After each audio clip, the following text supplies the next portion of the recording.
All right, all right. Thanks for coming back, hanging out with RAMO RETRAC. Hey, I'm the baddest man on YouTube. I'm gonna give it to you like it, like you need it, and like you got to have it every time, right on time, every time. Guys, I have some more information for you.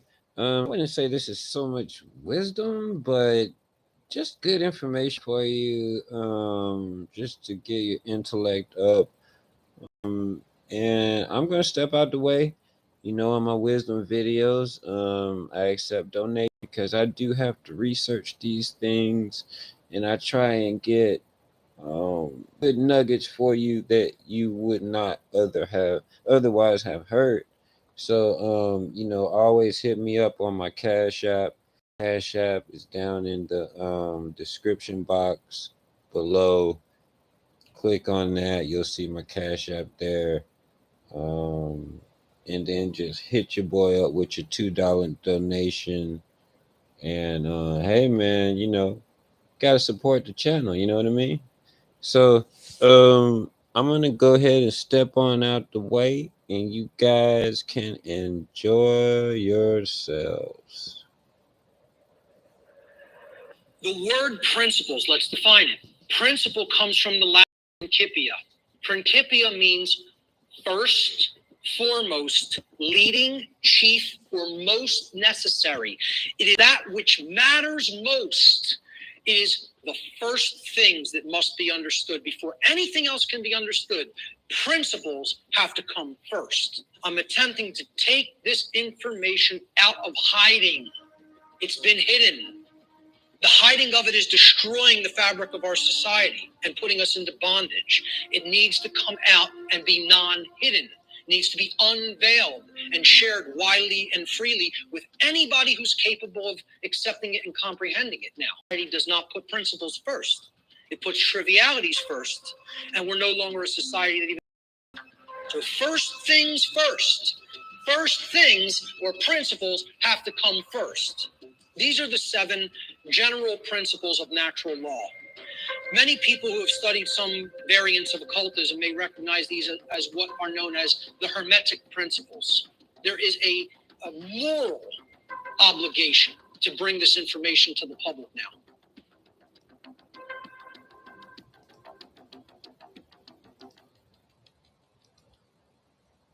Yo. All right. If you're a high-ticket business, meaning you're a coach, consultant, agency owner, anyone who has a high-ticket product or service, I want to share with you guys the 5 AI tools that allowed us to scale our high-ticket business. The principle of mentalism states that the all, everything in creation, is actually a manifestation of mind. The all is mind. And what this means is everything that happens has to be a result of a mental state which preceded it. Everything. For anything to exist, thoughts had to form first, and then they form the physical reality after. The universe itself is a mental construct of the creator. Thoughts lead to the manifestation of things and events. Thoughts create conditions. Thoughts create things and conditions. They cannot just magically manifest themselves. Thought comes first. Thoughts create our state of existence and the quality of experience here on earth, ultimately. Therefore, we should be responsible for everything that we create by being responsible for that which we think. Because the thought processes are what are driving the behaviors. People behave the way they do because they have certain belief systems embedded in the mind and running like a program. Their thoughts and their emotions are driving their actions. So the behavior is not magically suddenly going to just change. The thoughts and emotions have to change because they're the driving force behind the behavior. That's when reality will change. See, people don't want to hear that, once again.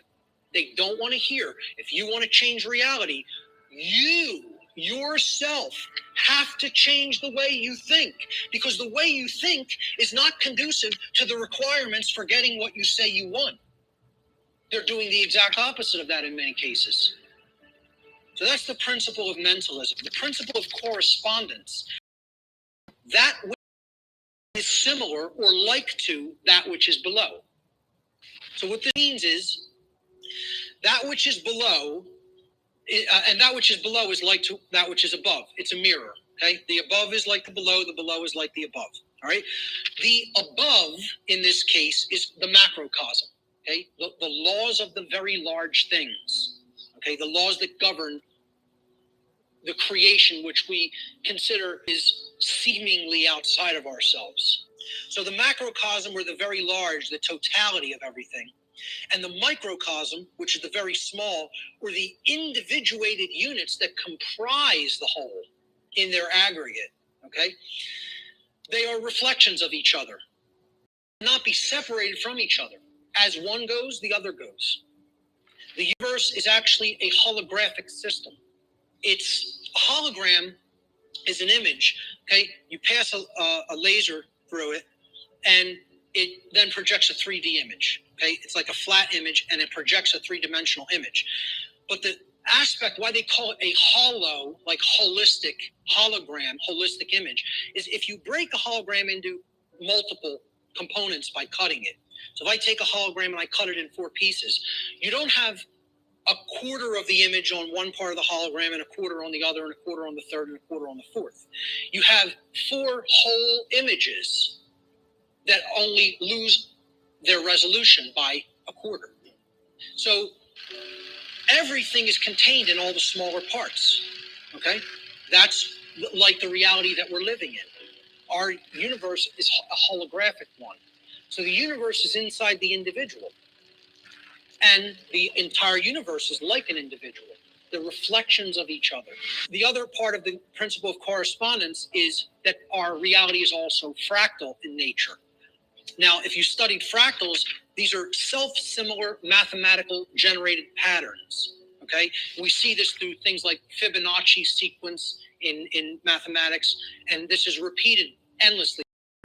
You look at the structure of the atom, and it's similar to of the solar system, which is similar to the structure of the galaxy.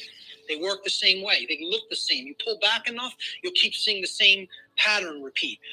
So the universe is both holographic, meaning that the whole is contained in the parts, and vice versa, and it is fractal or self-similar across all scales of its existence. That's the principle of correspondence. The principle of vibration simply states that there is no such thing as rest, as dead or non-motion, okay? Did you know that you could get $50,000 to over $150,000 of investment capital at 0% interest rates to fund any business or investment that you want? That's right. You could quickly and easily access $50,000 to over $150,000 of free money in less than 30 days to invest in guaranteed. Death, in that sense, is an illusion, because true death would be the cessation of all motion and energy. There is no. You cannot go anywhere in creation where something is. Everything moves, everything vibrates, and at the most fundamental level, every single thing which comprises it is ultimately pure vibratory energy that is manifesting itself in different ways, different frequencies, different vibratory forms. The universe has no true solidity as such, as we imagine solidity at the macrocosmic level. Matter is merely energy in a state of vibration. So nothing is truly solid. You know, it's again, like we say, we are spirit having a human experience. The whole universe is spiritual, having a experience in solidity. All right, that's how you have to look at the principle of vibration. The principle of polarity states that everything has a dual nature to it, okay? Everything has poles, everything has its pair of opposites. However, opposites, they are identical in nature, but they're different in degree. So let me give you an example of what that means. Are hot and cold really opposites? Or can we simply look at them as the presence of heat energy or the absence of heat energy? Meaning that energy, and whether it's concentrated in a specific area, which would make it hot, or whether it's absent from a specific area, which would make it cold, okay? That's what hot and cold are at the fundamental level. At our level of perception, they're opposites, but at the fundamental level, they're the same thing, energy or lack thereof. Extremes can meet and blend and, play with each other, like as depicted in the yin-yang symbol, masculine and feminine. They need to be blended. And at some level of reality, everything that is seemingly contradictory may be reconciled. Now, again, I stress the term at some level. At the unified field level, everything is consciousness, pure consciousness. However, at this level, there are differences in consciousness. At this level, there are things that are taking place that we need to understand. At this level, there are things that we need to set right and rectify, because it does matter. It does matter. So, again, be careful with some of the new age-isms that get put out there. Yes, do all paradoxes be reconciled? At some level. In this realm, we need to have our feet on the ground in the physical domain. Let's look at the principle of rhythm. Everything flows out and in. Everything has its tides. All things rise and fall. Okay, so everything has a rhythm to it or a swing to it. There's tendencies that exist in energy. The pendulum swing manifests in everything that we undergo, everything we perceive. The measure of the swing to the right is the measure of the swing to the left. It's just an opposite. It's perceived as an opposite. Rhythm will compensate. Now, how this should be understood when we are talking about natural law is many people will say, well, that's just the way the tendency is moving us. It's just the way the tide is taking us, right? But that's not really accurate. Okay? We can't look at these things as that the rhythms are set in stone and has to be this way now, right?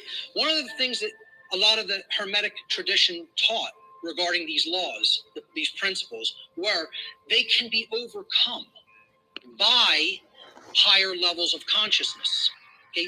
This one was one of them. Rhythm is a principle that is a tendency for something to swing a certain way. Let's look at it as you have a boat. You want to row the boat out to sea, right? You have to get past the tide. You have to get past the breakers and the waves. And if that tide's really strong at high tide, it's going to be very much more difficult. You're going to have to expend more energy to get it out to sea. If, however, you were taking it when the current's moving out to sea, okay, there's a flow that's moving outward deeper into the ocean, and you start rowing that boat then, you're going to be able to do it much more easily. Okay, so if there's winds pushing along a plane, it's going to have to expend less energy. It's going to get there more quickly, okay, because it's adding to the energy.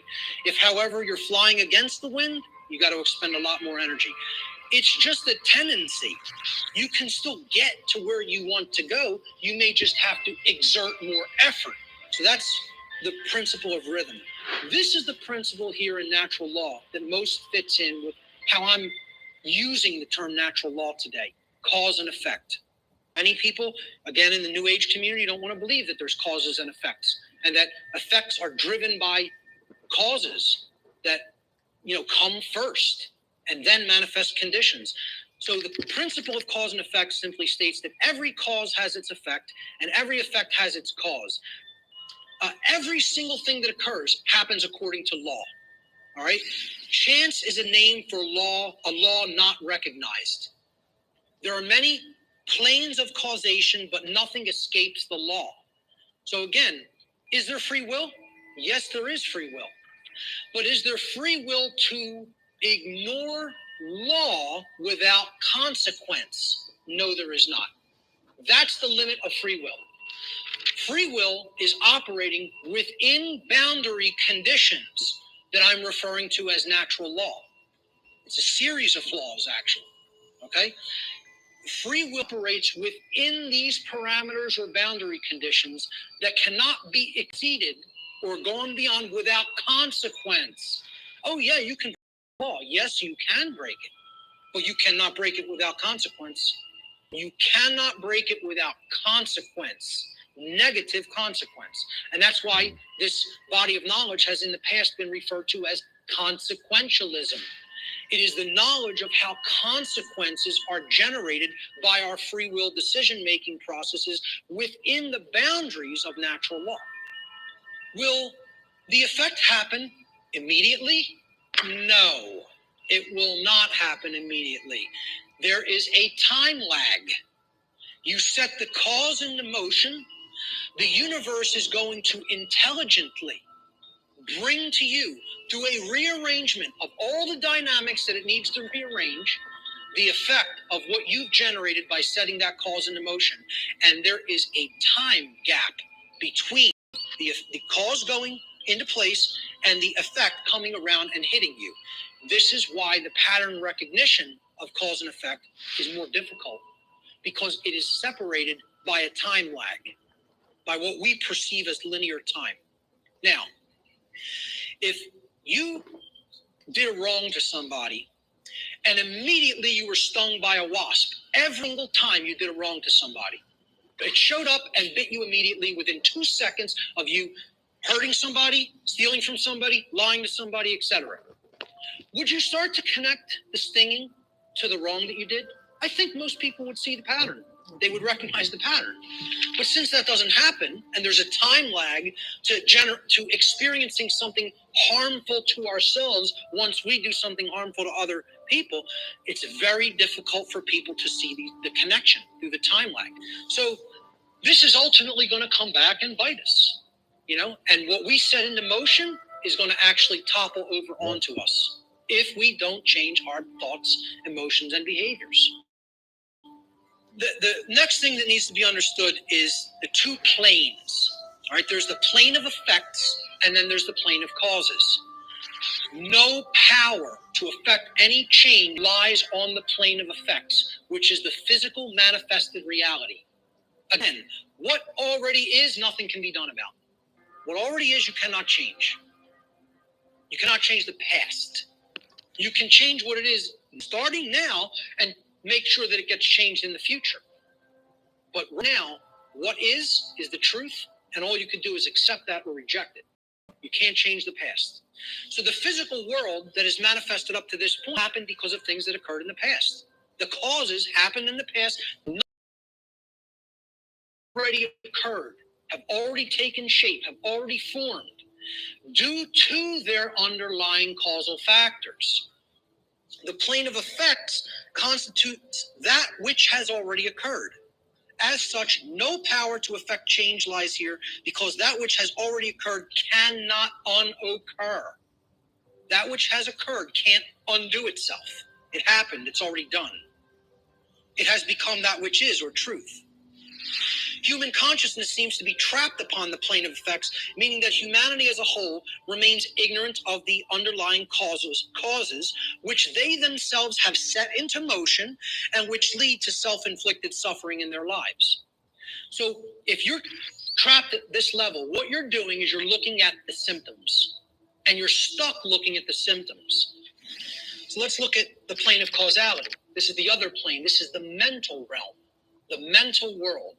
Again, according to the law of mentalism, the first principle of natural law, everything that manifests must first manifest in mind before it can manifest physically.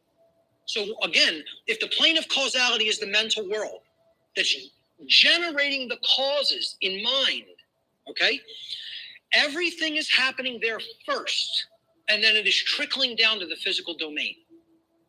It is manifesting in the physical domain only after it has manifested in the mental world. The plane of causality is where causes are set into motion prior to those causes manifesting as formed realities in the plane of effects. The final principle of the 7 principles of natural law, at least the formalized ones, are gender. Gender exists in everything. Everything has its masculine and its feminine components. We've already seen that when it comes to the human brain, consciousness, worldview, etc. Gender manifests planes of existence: spiritual, mental, physical, everything. Very simple concept. Briefly talk about is mental gender. Mental gender is the state of coexistence between the masculine and feminine aspects of the mind. Our left brain hemisphere largely facilitates the masculine aspects of the mind, where the intellect, logic, analytical thought, linear thought processes, while the right brain hemisphere largely facilitates the feminine aspect, or intuition, meaning creativity, passion, and holistic thought processes.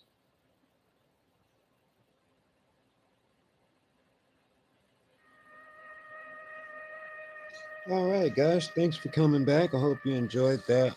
And we're going to keep it going. We're going to keep it going. I'll catch you guys next time. Peace.